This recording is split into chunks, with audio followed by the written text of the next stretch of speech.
day in my life na naninda. Kaya nagtawag nga maruhay ang pamuyo. So for today video day, kaya mag-update ta sa ato ang ice. So diba gahapon, nag-ice ko og mga tulo ka andana.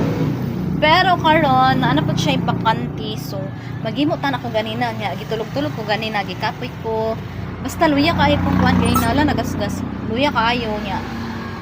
Na ano po ta himuno no. So manika mo tagim og ice kay may na lang 3-3 kada isa. Unya og gabi 5-4 kung maligya pag gabi na kaayo. So ingana na siya day. Awa nabakanti na pud ni day. Wa nay sulo day. Isa ka ay. Ang isa ka anda na wa nay sunod. Unya ang kani gamay na lang. So ang atong gihimo gahapon dili pa ingon gahi. Ayan, di ba na sa ingon mo gahi ko dayon. Dugay pa na siya mo gahi. Mo na atong gihimo gahapon nya. Nana po tayo bakanti karon isa ka andanahan. So, dali ra kay na bakanti no kay nahalin taga nila og mga 20 ka buok. So nagtuod na to siya drink palit kay ganahan do siya sa kuang ice kay dagko daw ang atuang ice and then tag-tres lang ako ang baligya og maadlaw.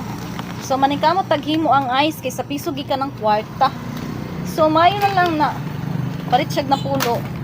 Aw, lahi tong bata nga nagpalit og na pulo kay na balik 30 to.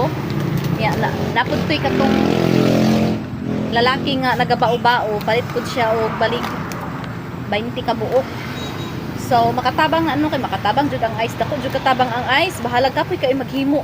Sa tinuod lang guys, saguan jud ko maghimo og ice kay ngano sakit sa likod, kapoy syempre mahusog ta maghimo og ice no.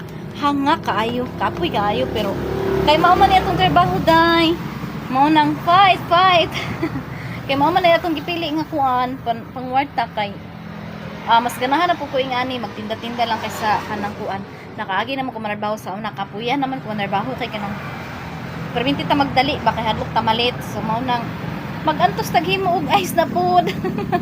So mao na to ang ato ang life update for today.